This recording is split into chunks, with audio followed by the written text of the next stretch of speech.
pedagang barang antik ini sedang memeriksa goresan burung merak di atasnya. Kemudian langsung terkejut. Dia merasa ada yang salah.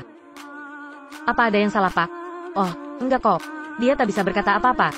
Sebab sangat khawatir. Dia memang yakin bahwa barang antik bernilai tinggi yang baru dibeli oleh negara itu sebenarnya adalah barang palsu.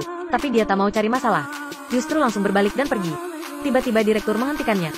Tunggu, Pak. Apa yang Anda khawatirkan? Jangan sembunyikan apapun. Karena dia terus diam. Kurator di samping langsung beraksi. Negara sudah menghabiskan banyak uang untuk membeli peninggalan budaya ini. Kalau ada yang ingin Anda katakan, sebaiknya diutarakan saja. Aku tak perlu banyak bicara.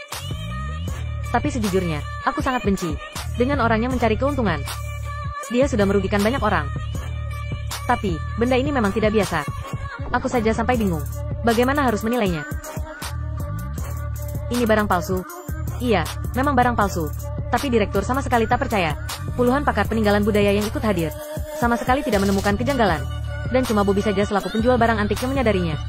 Omongan Anda gak punya bukti. Bobby lantas berkata bahwa ini adalah barang tiruan. Tiruan katamu? Tiruan yang dimaksud Bobby adalah barang tiruan yang dibuat nyaris sama persis.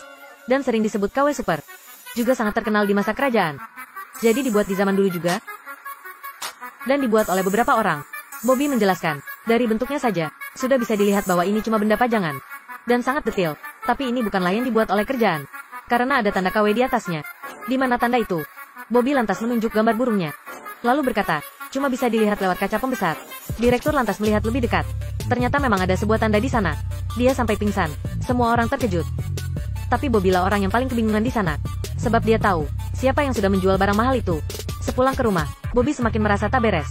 Puluhan tahun lalu, dia pernah meminta seorang pengrajin membuatkannya. Tapi orang bernama Dodi itu malah menolak. Kamu ini sangat hebat. Aku menyadari kamu bisa melakukannya. Aku tak akan membiarkanmu menjualnya. Dia mengira Dodi sudah mati dalam kebakaran tersebut. Tapi sekarang malah melihat benda buatannya itu. Dodi pasti sudah memalsukan kematiannya.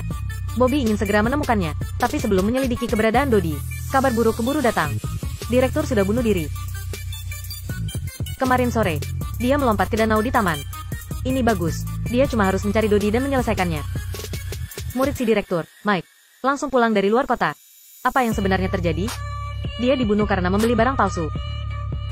Barang apa itu? Benda yang baru dibeli oleh museum. Sebuah vas kuno. Vas tersebut palsu. Dia tahu, gurunya itu adalah pakar barang kuno. Dia pasti dibunuh seseorang. Mike bersumpah untuk menemukan pembunuhnya. Akhirnya Mike menemui Bobby yang dianggap punya kaitan. Kemudian bertanya tentang Dodi. Belasan tahun lalu, dia mati dalam sebuah kebakaran. Saat melihat tatapan Bobby, Mike merasa bahwa dia memang sedang menyembunyikan sesuatu. Pak, aku masih ingin meminta sesuatu. Kenapa Anda bisa tahu banyak sekali tentang barang KW? Bobby pun mulai menyadari bahwa Mike curiga padanya. Dia berbohong dan mengatakan, dirinya juga pernah membeli barang KW seperti itu. Makanya bisa tahu banyak. Mike juga tak pikir panjang. Dia tetap ingin membalaskan dendam gurunya. Tapi dia sama sekali tidak menyangka bahwa dirinya akan segera terjerat oleh barang KW. Mike mendatangi perusahaan lelang. Mereka akan menjadi tuan rumah pelelangan barang. Suasananya sangat meriah. Barangnya adalah bawaan Mike dari sebuah kota bersejarah. Agar tidak terulangi kembali hal-hal yang berbau KW, pemimpin perusahaan pun sengaja mengundang Bobby. Vas yang ini menurutmu gimana? Ini memang barang yang sangat langka. Saat itulah masalahnya datang. Barang ini palsu. Ternyata dia adalah berandalan lokal yang datang untuk membuat masalah. Jangan cari masalah di sini. Aku datang untuk menyidak barang palsu. Barang mana yang palsu? Coba tunjukkan buktinya. Silakan lihat, kalian semua. Yang ini. Vas yang satu ini adalah barang palsu. Saat itu, si manajer perusahaan, Mario, juga mulai khawatir. Kamu harus bertanggung jawab sama perkataanmu. Tak disangka, berandalan bernama Jack ini sudah bersiap. Aku akan menghancurkannya. Kalau memang asli, aku akan menggantikan uangnya.